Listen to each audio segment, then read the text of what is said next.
जो गरीब तबके के लोग थे, जो वंचित तबके के लोग थे, उनको हिस्सेदारी दिया हमने राजकाज में। देखिए ये बात वर्षों की लड़ाई है। एक तरफ संघ के लोग हैं जो पुरातनपंथी हैं, जो लोग इस देश की व्यवस्था को नवीनीकरण नहीं होना देना चाहते हैं, इस देश की व्यवस्था में सिर्फ विचारों को नहीं आने देना चाहते हैं, इस देश की व्यवस्था में गैर बराबरी को खत्म नहीं करने देना चाहते हैं। वो इस देश की व्यवस्था में शोषण, जुल्म, जाति और एक दूसरे पर अत्याचार और तमाम व्यवस्थाओं पर कब्जा करने की जो शालीन और सुल्तानवादी मानसिकता है, उसके प्रतीक है। दूसरी तरफ हम लोग गांधी के मानने वाले लोग हैं, अम्बेडकर को मानने वाले लोग हैं, लोहिया को मानने वाले लोग हैं, जेपी को मानने वाले हैं, इंदिरा को, राजीव को मानने वाले लोग हैं। और वर्तमान समय में सामाजिक न्याय का अगर सबसे बड़ा कोई नेता इस देश में है तो हमारे नेता राहुल गांधी है, जिसने देश के चाहे वो राजमिस्त्री हो, किसान हो, मजदूर हो, मोटरसाइकिल बनाने वाला हो, चाहे किसी वर्ग का आदमी हो, चाहे वो समाज के जो हमारा हिंदू समाज का जो सबसे क्रम है, सबसे निचला व्यक्ति जो होगा, उसके भी दुखों के साथ वो खड़े हैं। देखिए बात कांग्रेस की जब आती है तो कांग्रेस ने आधुनिक भारत की नींव रखी। इस देश के संविधान के निर्माण में उसने प्रयास किया कि इस देश में विविधता है, इस देश में सैकड़ों प्रकार की भाषा और बोलियां हैं, इस देश में रहने वाले लोगों का रहन सहन अलग अलग प्रकार का है।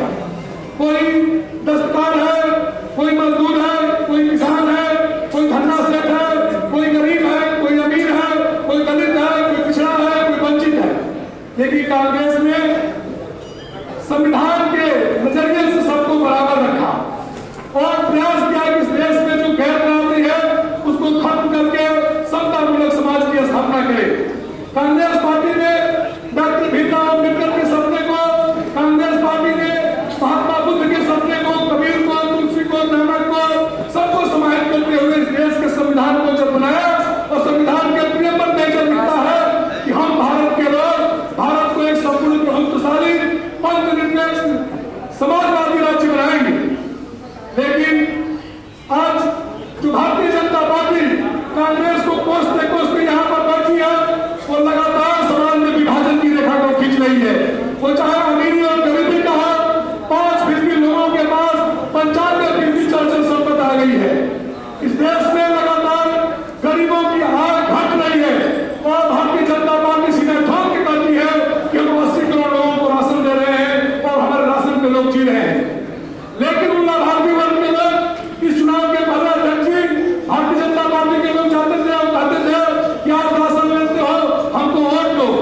लोग वोट दिए एक चुनाव।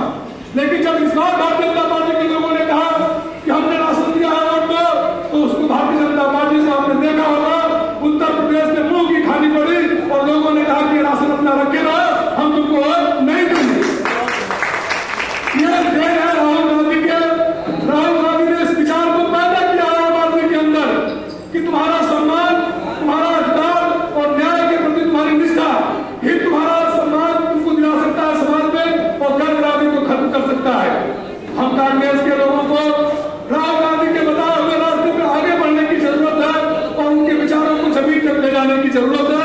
कांग्रेस अपने आप इस देश में सत्ता पर आ जाएगी और भारतीय जनता पार्टी की जो सरकार है वो आज बैसाखी पर सरकार है और भारतीय जनता पार्टी की सरकार ने जो लोगों को सोच रखी थी कि लोगों की चेतना को शून्य कर दिए हैं, लोगों के अंदर धार्मिक उन्माद, सांप्रदायिक तनाव, जातिगत विघटन पैदा करके लोगों को बहुत वर्षों तक राज करेंगे।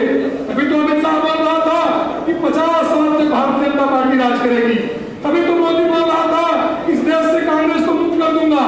लेकिन जनता ने जब उसको चोट किया तो संसद में आप देख रहे होंगे खिड़की पर जा रही है और लोकसभा स्पीकर से प्रधानमंत्री मोदी कहते हैं कि हमको संरक्षण दिया जाए।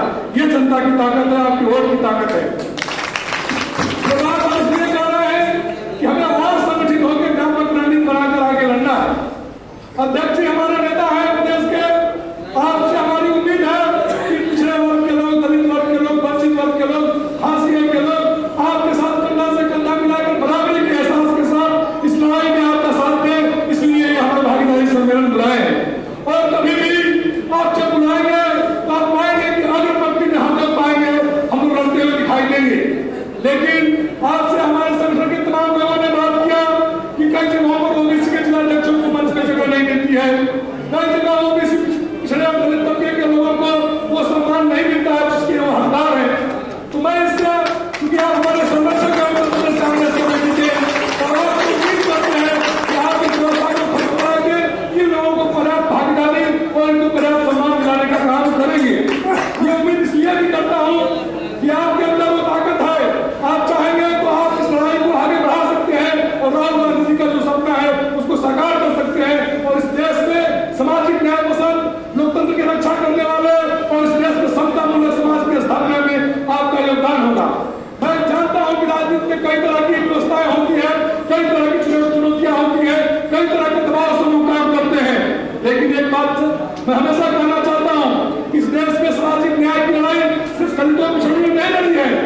इस देश की सामाजिक न्याय और सत्ता मूल्य समाज की स्थापना करने में अगले समाज के लोगों का बड़ा योगदान रहा है, उसको हमें नहीं भूलना चाहिए। वो चाहे जयप्रकाश नारायण हो, चाहे लोहिया राय हो, चाहे जवाहरलाल नेहरू राय हो। जवाहरलाल नेहरू ने उस समय दुनिया की सबसे उत्तम व्यवस्था को ले आकर हिंदुस्तान में लागू किया और साम्यवादी व्यवस्था की जो हमारे पंचवर्षीय योजनाएं थी, जो लोक कल्याणकारी राज्य की अवधारणा थी, उसको नेहरू लेकर आए।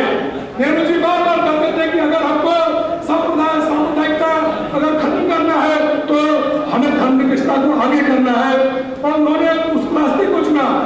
नेहरू के समय में सबसे बड़े नेता तो देश के लोकप्रिय थे, वो चाहते थे देश को किसी दिशा में ले जा सकते थे, लेकिन नेहरू ने इस देश को किस दिशा में ले गए? नेहरू इस देश के लोगों के अंदर वैज्ञानिक चेतना का संचार किया, उन्होंने बांधों का निर्माण कराया, IIM बनाया ताकि इस देश के लोग शिक्षित होकर एक अच्छे नागरिक बन सके और दुनिया के साथ कदमताल में आकर चल सके।